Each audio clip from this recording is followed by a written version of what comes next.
மதுவிலக்கின் மகிமைகளை பீகாரிடமிருந்து தமிழக அரசு கற்றுக்கொள்ள வேண்டும் என பாமக நிறுவனர் மருத்துவர் ராமதாஸ் அறிவுறுத்தியுள்ளார். மது வணிகத்தை விட மதுவிலக்கு தான் மக்களுக்கும் மாநிலத்திற்கும் நன்மை அளிக்கும் என்பதை தமிழக அரசு உணர வேண்டும் என்றும் அவர் கேட்டுக்கொண்டுள்ளார்.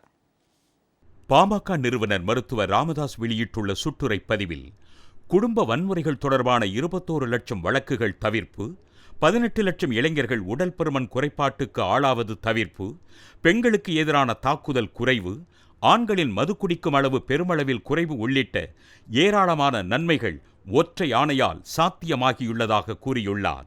பீகாரில் முழு மதுவிலக்கு நடைமுறைப்படுத்தப்படும் என்று 2016ஆம் ஆண்டில் அம்மாநில அரசு பிறப்பித்த அரசாணைதான் மேற்கண்ட அனைத்து நன்மைகளுக்கும் காரணமான ஒற்றை ஆணை என அவர் குறிப்பிட்டுள்ளார்.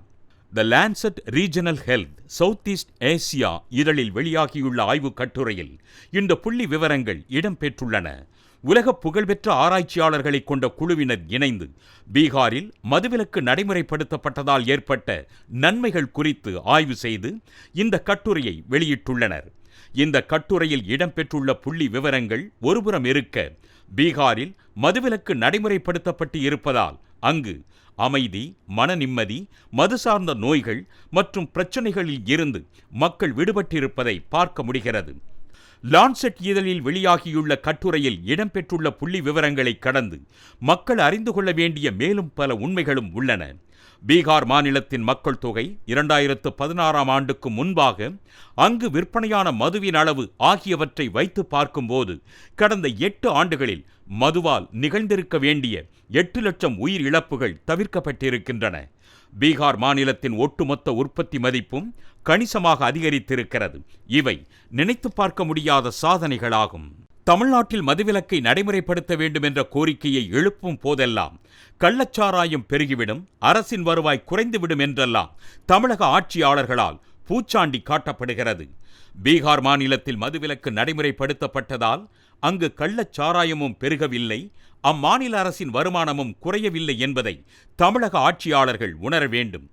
தமிழ்நாட்டில் மது வணிகத்தால் குடும்ப வன்முறைகள், குற்றங்கள், சாலை விபத்துகள், மனநல பிரச்சினைகள், தற்கொலைகள், ஆண்மை குறைபாடு, இளைஞர்களின் செயல்திறன் குறைவு, பொது அமைதி மற்றும் சட்டம் ஒழுங்கு பாதிப்பு உள்ளிட்ட பிரச்சனைகள் அதிகரித்துக் கொண்டே செல்கின்றன.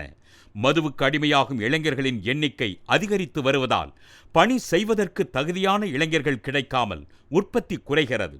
இளைஞர்கள் மதுவுக்கு அடிமையாகி உயிர் இழப்பதால் இளம் கைம்பெண்களின் எண்ணிக்கை அதிகரித்து இந்தியாவிலேயே அதிக கைம்பெண்கள் கொண்ட மாநிலமாக தமிழ்நாடு உருவெடுத்துள்ளது. மது வணிகத்தால் ஏற்படும் இவ்வளவு பாதிப்புகளும் தமிழக ஆட்சியாளர்களுக்கு தெரிவதில்லை. மாறாக மது வணிகத்தால் அரசுக்கு கிடைக்கும் வருமானம், தனிப்பட்ட முறையில் தங்களுக்கு கிடைக்கும் நன்மைகள் ஆகியவற்றை மட்டும் கருத்தில் கொண்டு மது வணிகத்தை ஊக்குவித்து வருகின்றனர். இது சரியான பாதை அல்ல. ஒட்டுமொத்த இந்தியாவிலும் மது வணிகம் நடைபெற்ற போது சென்னை மாகாணத்தில் 4 மாவட்டங்களில் மதுவிலக்கை நடைமுறைப்படுத்தினார் ராஜாஜி.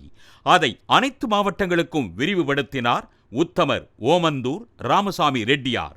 அந்த மது விலக்குக்கு எந்த பாதிப்பும் ஏற்படாமல் காமராசர், பக்தவச்சலம், அறிஞர் அண்ணா ஆகியோர் பாதுகாத்தனர்.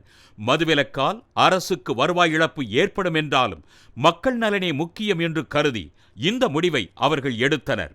அவர்களைப் போலவே மது வணிகத்தை விட மது விலக்குத்தான் மக்களுக்கும் மாநிலத்திற்கும் நன்மை அளிக்கும் என்பதை பீகார் மாநிலத்திடமிருந்து தமிழக அரசு கற்றுக்கொள்ள வேண்டும். தமிழ்நாட்டிலும் உடனடியாக மதுவிலக்கை நடைமுறைப்படுத்த வேண்டும் என்று மருத்துவர் ராமதாஸ் வலியுறுத்தியுள்ளார்.